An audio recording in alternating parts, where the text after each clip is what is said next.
poppin' Tea Squad? It's me, Keisha, and I'm here with this week's All Tea, All Shade Real Housewives of Atlanta Season 9, Episode 14 review. There's no behind the scenes tea this week, so let's get right into this review.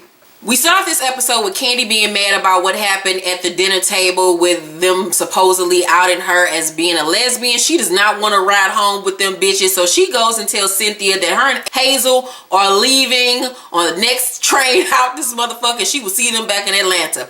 Porsha act like she ain't tripping off what happened at the dinner. Her bodysuit that she had on going home was really fucking cute. Everybody's on the bus, and Sheree is still waiting for Phaedra to fess up that she's the one that originally said that Kandi was a lesbian, but Phaedra still has her big lips shut. Sidebar, some behind the scenes tea is that Phaedra thought that the cameras were off and that her mic was off, supposedly, when she said that Kandi and Shamia and Todd were having threesomes together. I really don't believe that, but okay, girl. So as they're talking about the situation, Phaedra says that she doesn't recall being there when the conversation was had about Kandi being a lesbian. Really, bitch? Cynthia feels that Porsha needs to work on her lying issues because we all know that she has one.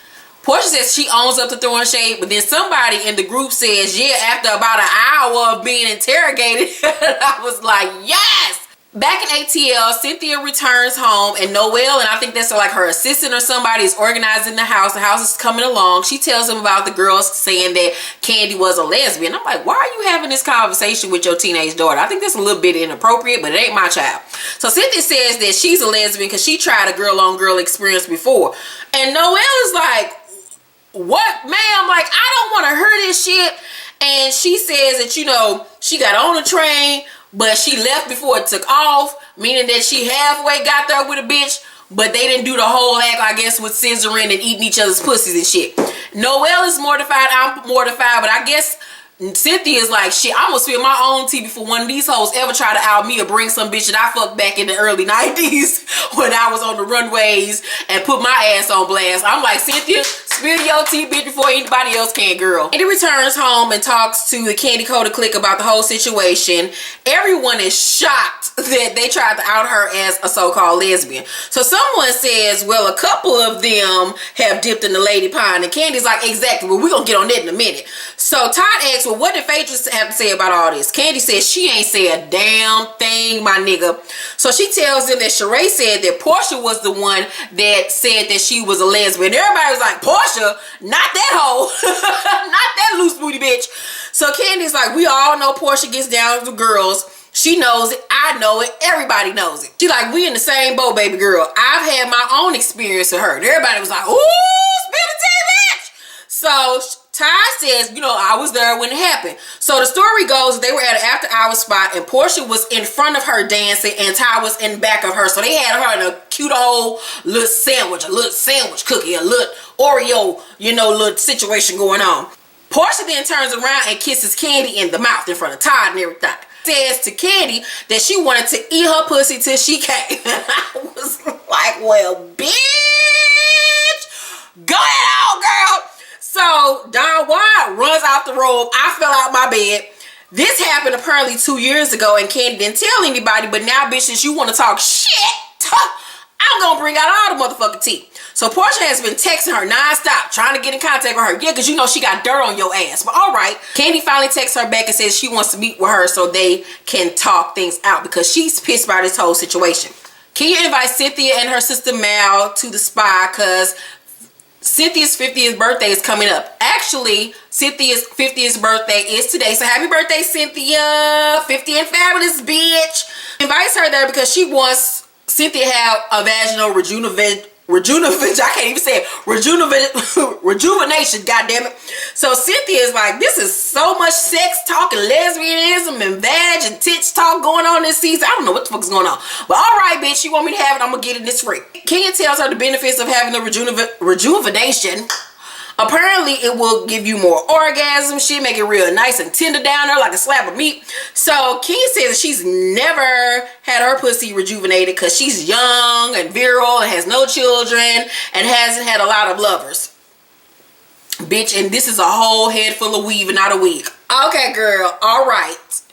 So Cynthia has the procedure done. I was like, oh, I want my pussy rejuvenated too. I want it rejuvenated. Fix my pussy. I want it rejuvenated. I want somebody to blow on it. So Phaedra goes see her lawyer about the divorce. The lawyer tells her the divorce is finalized.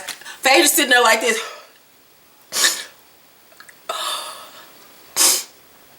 I didn't know it was gonna be this too. Bitch, you want them fake ass tears, ain't shit come out your eye. Your eye didn't even water, bitch. Stop it, Faye. So she's sitting up there trying to concoct some tears and shit. And she says that she wants to remain good friends with Apollo for the sake of the kids because she wants him to have a relationship with the children. So it's not up to the court apparently to notify him about the divorce. The lawyer had to have him properly served in jail. I don't know why then Phaedra decides that she still needs to call him to tell him that they're divorced when the lawyer already told her that they had him served in jail. I feel like she just wanted to call him so they could have an argument and a reason to talk and so she could dig it into him. I don't know. It sounded stupid to me. Riley wants to be an artist, I guess, all of a sudden now. She wants to sing. I mean, she looks like she's 35 years old, so why the fuck not? So Kandi wants her to put the situation between her and Block into a song. Riley says she doesn't care anymore about her father and the whole situation because they were supposed to hang out and he never called and it's been a month. Knew that was what's gonna happen. That nigga just wanted some motherfucking camera time, that punk pussy ass bitch. So she gets in the booth. And well, let's just say she's no Beyonce. Hell, she ain't even a goddamn Rihanna. Fuck, she ain't even J-Lo, goddammit. I don't know why in the hell Kandi tried that little girl like that and put her on camera and made that little girl look like a fool like that. She all in the goddamn booth talking about some better late than never. That's what they say. That's what they say. It's better late than never. You can't call me no way. You can't call me no way. You want to call me now? You want to see me now? I don't even want you to come around. That's what they say. Why did she do that to that baby girl? Her friends gonna laugh at her when she go to school tomorrow because that little girl can't sing and she know it. Kandi, I was there right 100 with you, bitch, this whole episode until you did that to your daughter. You need to get DFS called on your ass for that bullshit. Phaedra goes over to Porsha's house with a housewarming gift because Porsha has found her a new home. I do not like her house. It's way too dark, too much ugly brown ass wood. It wasn't my taste. Porsha's mad because Todd hasn't really been around by her side through this whole moving process. We find out that Phaedra brought Porsha over a bottle of Hennessy and she goes on to say, I want you to take a couple of shots and see if you gonna come on to me. Then she says, they say you drink Hennessy and you go crazy. Now, you can't tell me that Porsha and Phaedra ain't fucked. You're not gonna tell me. That's why it all makes sense to me why Porsha hasn't called her out for just letting her take all this heat for this lesbian talk. They got something on each other. That's why they not turning their backs on each other. Because these hoes know if they turn their backs on each other, they basically swimming in a pool of fucking sharks. Them hoes have fucked. They've also decided to just band together no matter what, have each other's backs. Because if they turn on each other, they have no one in the clique. They're not cool with nobody. Nobody in that group fucks with Phaedra and Porsha. They have to stick together. But them bitches, they've been over there. Yes, they have. Yes, right after church. Right after Sunday school. You're not going to tell me they have it. Phaedra tells Porsha that the divorce is final and that she called Apollo and told him and that the conversation didn't go well. Of course it fucking didn't. You wanted it not to go well. Phaedra then goes on to say she don't know why he's mad because he had a whole girlfriend that she knows about and that he knows she knows about. Cynthia is going to have a cargo fashion show in Atlanta. She wants Noelle to be a part of and for Cairo to be in the show. She invites Sheree down to talk because Sheree is Cairo's manager. Sheree says, well, you know, will there be compensation? And she's like, no, he'll get a book bag. Like, bitch, nobody want no goddamn book bag, bitch. But it's experience. If he wants experience, it'll be good, you know, for having on his resume to get him out there. Sheree was like, you know, well, I would like for the event to be held on a weekend because he's in school and school is number one priority. Sheree, she's not about to book her fashion show around your son's school schedule. Who in the hell do you think you are? Who the hell do you think you're talking to? Porsha meets with Todd. They've been really rocky lately and been very distant. She's still trying to force this relationship that obviously ain't there and ain't going to fuck nowhere. He sure up looking like the big doofball that he is. She's all excited. Oh, how you doing? Oh, hi. and he give her a hug. Then he give her this little punk ass gift that he got from a kiosk in the motherfucking mall. He pull out this little necklace. And I'm like, how he sitting up here buying chains and shit? Nigga, ain't you unemployed? Don't you need to be saving? All right. Priorities fucked up, but all right. As they're talking, he says that she's been directing their relationship, and she has, you know, she wants to know when they have the baby, when they get married, when they moving in together. This is it. Bitch, just date this motherfucker. You can't make a relationship into what the fuck you want it to be, bitch. And you so pressed to be married and have a baby that you willing to just to create any kind of nigga to be this perfect image of a husband that he the fuck ain't and don't want to be. He goes on to say that he needed a break from his job.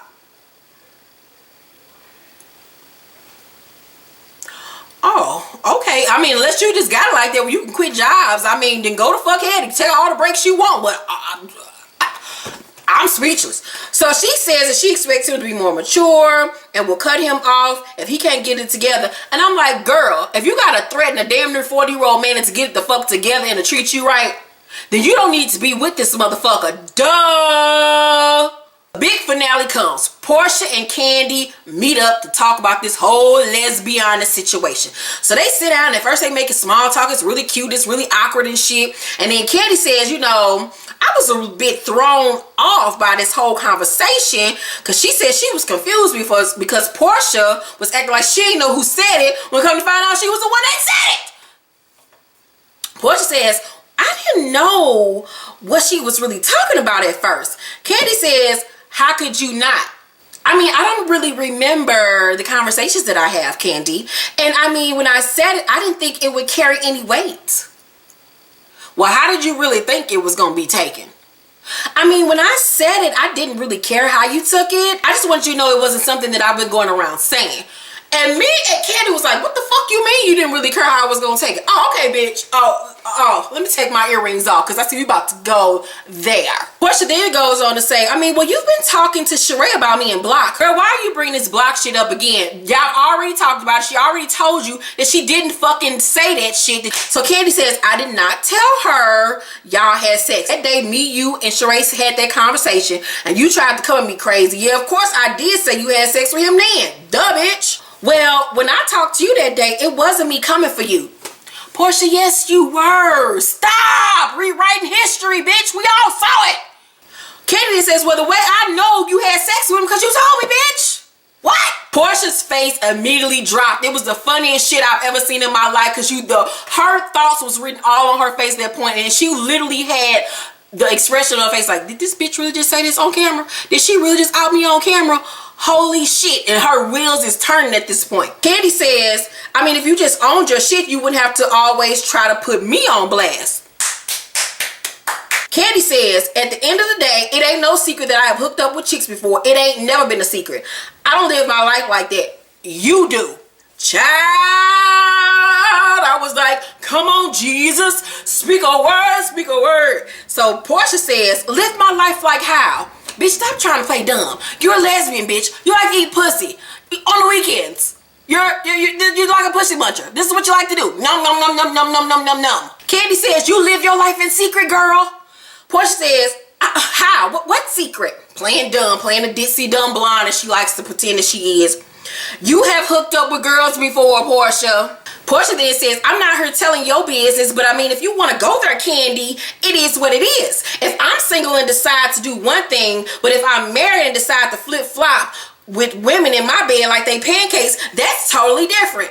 Not really, girlfriend. If she's married and her husband consent to have a threesome, that's their fucking business. If they want to have 2, 4, 5 bitches in their bedroom, that has nothing to do with nothing, bitch. You don't want the truth to come out about you, because let's not forget the timeline of Porsha on this show. I've been telling y'all since her first season on this show that she was a hoe. I told y'all when she first came onto the show that she was a fucking former video girl and that she used to do a whole bunch of videos and shit. But then when she got on this show and she was married to Cordell, she was this Christian housewife that goes to church every day, and I don't do anything wrong. I don't even go to the strip club. My husband doesn't like me to. I'm just a perfect angel. And then as soon as her and this nigga got divorced, whole Porsha came right the fuck back out. Every other episode, her ass in the fucking camera. She bent over twerking and shit. She with nigga after nigga after nigga after nigga. Fucking Africans, fucking this nigga, fucking that football player.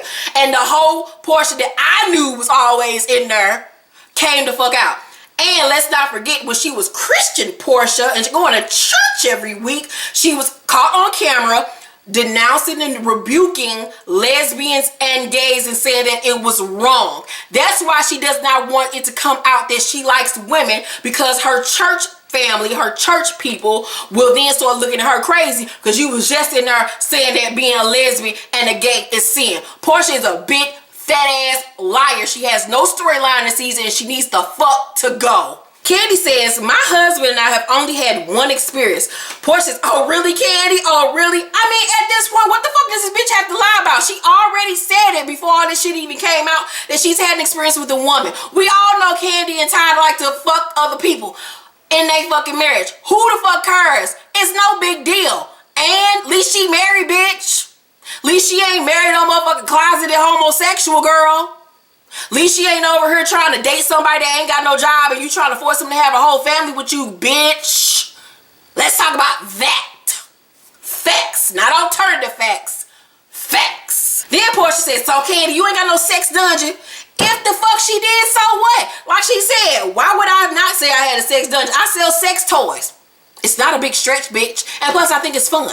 Shit, I want a sex dungeon. Build me one so I can get on my Christian Grey 50 Shades of Darker type shit. Tie me the fuck up, bitch. Gag me. Put a dildo up my ass. Let's go. But Kandi's like, what are you talking about? She says, if I'm with my husband, we decide to hook up, then that's fine. That's just like when you was kissing me in the club and said you want to eat my pussy. Now, bitch, what? Porsha says, who want to eat your pussy? Bitch, you do. Porsha on some Kandi, are you kidding me? Are you fucking kidding me? Are you serious? Yeah, she's very serious, girlfriend. Very the fuck serious. Porsha says Kandi was in a relationship with a woman for 7 years. And Kandi's like, what, girl? Rewind and say, what are you coming up with now? Like, she just coming out with shit out of her ass. Like, come on now. Kandi says, girl, I've never had a relationship with a woman. If I have, so the fuck what? Porsha says, I'll give you her information because she's been telling everybody that you all had a relationship with each other. And so you really get that rectified. I love when people want to spill some tea on you. They tell me some, she said, who is she? Who is she, girl? Who is this person? Who is that? Who is she? Who is he? Give us names. Give us receipts. Porsha accuses Kandi of sleeping with different R&B groups and shit. Kandi says Porsha met Block because she was fucking another rapper and was passed around. And I fucking believe every fucking word of it. All y'all hoes honestly been passed around. Let's keep it a fucking 100. All you hoes pussy is stretched and need rejuvenation. God damn it. First thing goes on to say, so you like the fact that your husband has other chicks that he goes out with? Kandi's like, girl, what are you talking about now? So you think y'all only share in the room, in the bedroom? Ask him how he told some chick in New York that his name was Marvin so he could cheat. Do I put it past Ty to cheat? No the fuck I don't. Do I put it past any of these niggas on this show to cheat? No the fuck I don't. But that ain't what the fuck we talk about, bitch. We talking about you and your lying ass and your lying ass antics. Kandi eventually gets tired of going back and forth to her ass. People are staring and looking. White women are shook. They clutching their pearls and shit. And the episode goes off. Baby, when I tell you this episode gave me nothing but ever love in life, I give tonight's episode a good old A+. It gave me the feels. Yes. Next week episode is going to be even more lit, honey. Yes, God. If you like this wig that I'm wearing, I did a full review on it about 2 weeks ago. This is the Outre Nisha wig. It is life-giving. As far as the book club goes, this Sunday we'll be meeting on YouTube Live at 2 p.m. Central Time to discuss Angie Martinez's book. I finished it last night. It was a really good read. There's so much shit I want to talk about. Yes, God. So, mark your calendars. This Sunday, 2 p.m. Central Time. We'll meet right here on YouTube Live. You'll get the notification if you follow me when I have logged on to YouTube Live. So, if you have not clicked that bell and put on your notifications, please put on your notifications so you know when I go live this Sunday, 2 p.m. for us to discuss the book. Also, I have 2 new wig reviews coming up soon, so be on the lookout for that. All new episode of Since You Asked, episode 32, Foot Fetish Gone Wild is up now. I'm telling y'all, the video is crazy. You're going to get a whole bunch of laughs. Watch it now, and if you have a question for us, please email us at since-you-asked1@gmail.com. And if you have a dirty little secret, please email us at dirtylittlesecrets@gmail.com. An all new episode of Since You Asked will be up Wednesday as well. I love you all so much, and I thank you for watching this video, and I will see you soon. Bye. The third installment to my China Black series titled Heartless is available right now at Amazon.com. Get your copy now.